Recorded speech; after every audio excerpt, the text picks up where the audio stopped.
There are a few names that come to mind when talking about non-Asian idols, but I am pretty sure that you don't know the full list, and so I decided to create one. Here are non-Asian idols in K-pop.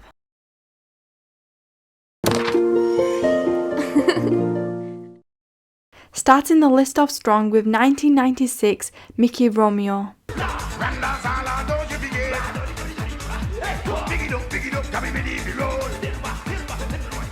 So Rura is a K-pop co-ed group that debuted in 1994. They're a hip-hop reggae-based group. Their name even stands for Roots of Reggae. But in 1996, one of their members left to pursue a solo career and was replaced with an African-American rapper by the name of Mickey Romeo. Even in the 90s, K-pop was heavily influenced by black music, so it didn't feel out of place that there was an African-American K-pop idol.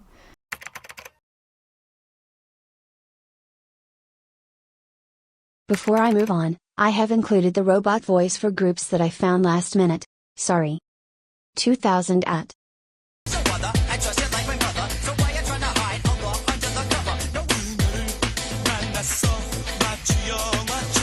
Edward rapped in English, while Anthony sang in Korean. There's not a lot of information about this group, but it looks like they only made one song, Queen of the Night.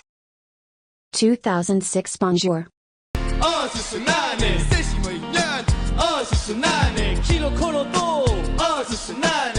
Bonjour was a K-pop group that consisted of 3 foreigners. They released 2 songs. Julian moved on to do many things in Korea like acting, modeling and TV personality on the show Abnormal Summit. Fast forward many years to 2011 with Kyle and Marco.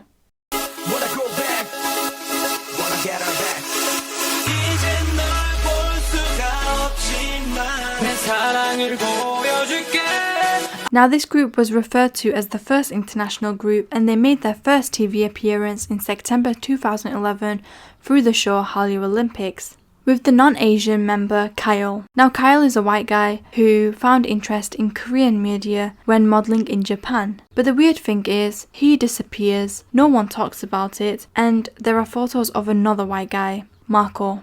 It's unclear whether Marco replaced Kyle or Kyle replaced Marco, but either way, a white guy got replaced. Supposedly Marco left because he had visa issues, but the whole group disappeared altogether.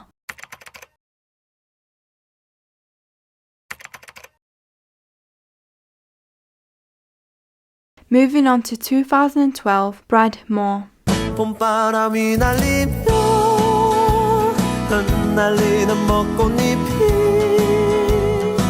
Busker is an indie brand with a white member called Brad.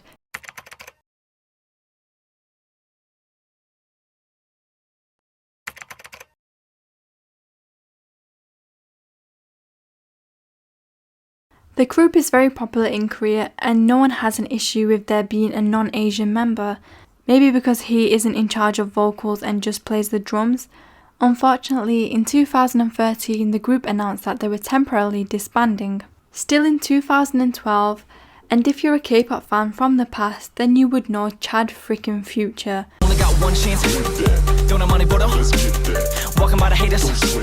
Chad Future, whose real name is David, has a history of coming in and out of K-pop. In 2011, he was a member of a boy group called Heart to Heart. This was not a K-pop group, this was an English group with a K-pop style. In 2012, he dipped his toes in the K-pop industry and created a genre called K-pop, American pop and Korean pop together, whatever that means. I honestly think that was his excuse for not learning Korean. During his years in K-pop, he did English covers of K-pop songs with high production music videos, and he also did collaborations with a lot of K-pop idols. And it comes as a surprise to nobody that the reaction he received from K-pop fans back then is the same reaction that non-Asian idols are receiving now. But it doesn't stop there. In September of 2016, he formed an American pop group called Fame, and in the same year, he stops uploading on his official channel. 2013, Olivia.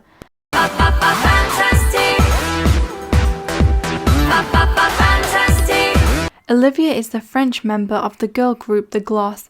The Gloss became the first girl group to have a non-Asian member. Unfortunately, they never officially debuted because they disbanded the same year. Moving on to 2015 Alex.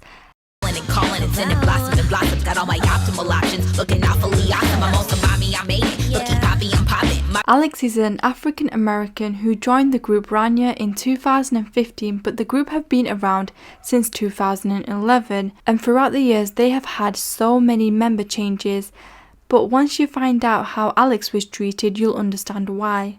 During photo shoots, Alex was front and center, but during live performances, she only came on stage when it was her lines, and she barely got any lines. Not only that, but she got different outfits than the other members. Alex seemed excited and motivated to become a K-pop idol, but unfortunately the company couldn't keep that same energy. I think her debut was rushed in an attempt to save the group, because she wasn't taught Korean, nor did they provide her a translator, so you can imagine how lost she was most of the time. In 2017, it was announced that Alex had left the group, but by then the group was already on its last leg, and have since unofficially disbanded. 2017 Exp Edition.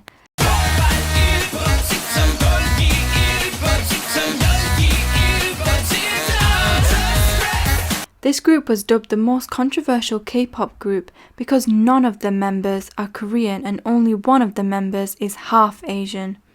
This group was formed through the I'm Making a Boy Band project by Bora Kim in 2014. Bora Kim was intrigued by the global success of K-pop, but was curious about what actually makes K-pop Korean and how far can she push it, or is there a limit? The group officially debuted in 2017, and as expected, K-pop fans were not happy. Overall, they lacked that spice that makes a K-pop group. 2017 Coco Avenue.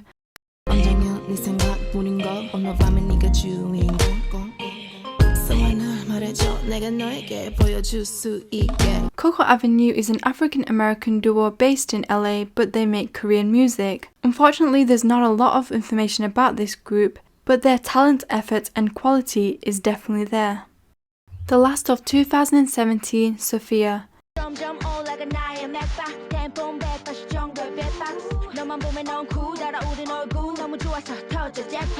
Sophia is a member of the group Oh My Jewel and is the first Russian K-pop idol.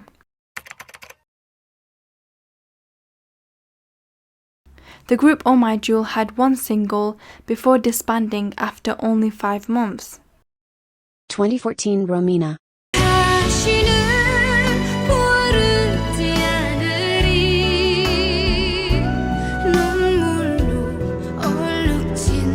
Romina is a German singer in Korea.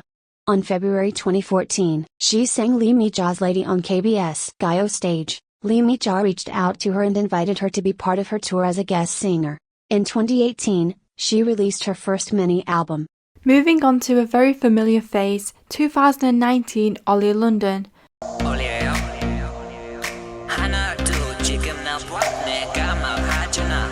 Oli London is a self-proclaimed K-pop idol. He's based in London under Oli London Entertainment. He gained attention not for his music but for spending over $250 to look like BTS's Jimin.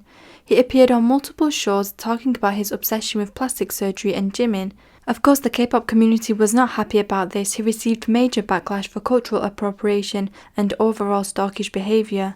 As far as his music goes, you know how K-pop throws random English words in their songs? Well, he does the same except with Korean. 2019 Lana.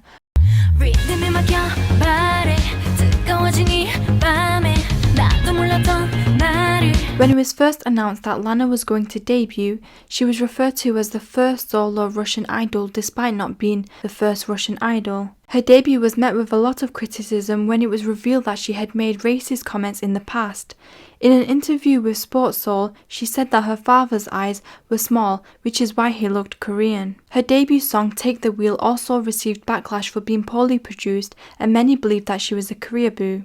On December 2019, she released her second digital single, Make It Real, where she addressed the hate.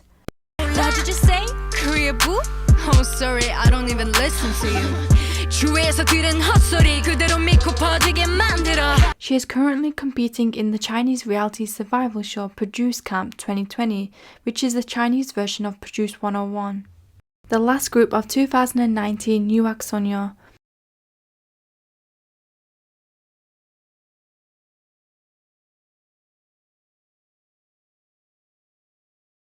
This is not a K-pop group, they were a project, and they never officially debuted. Mnet created a TV show called Foreign Schoolgirl, and the concept was to create a girl group consisting of international K-pop fans. These K-pop fans were invited to Korea to learn about Korean pop music, culture, cuisine, and history in the span of 3 weeks. And during that trip, they made a song called Popsicle and released a music video. Now, the group that you've probably already heard of, 2020 Kaachi.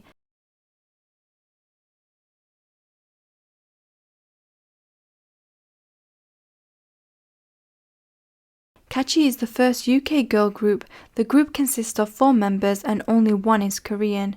Immediately after their debut, they were surrounded by hate and rumours so bad that the manager had to come forward and clear their name. None of them is true and all the fake news. And I know I sound like a broken record, but their debut song was very poorly produced and rushed. However, it had potential because K-pop fans rearranged that song and it was actually very catchy.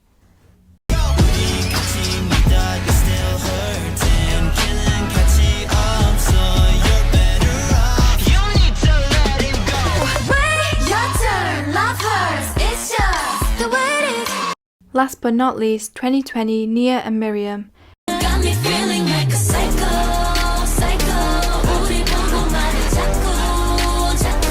Nia and Miriam are members of the upcoming group Unionwave under the company Unionwave Entertainment. Unionwave Entertainment was founded in Switzerland in April 2018, and in February 2020 the company launched its first branch in Korea. Their plan is to create a deep cultural link between Europe and Asia, and that sums up every non-Asian idol in K-pop.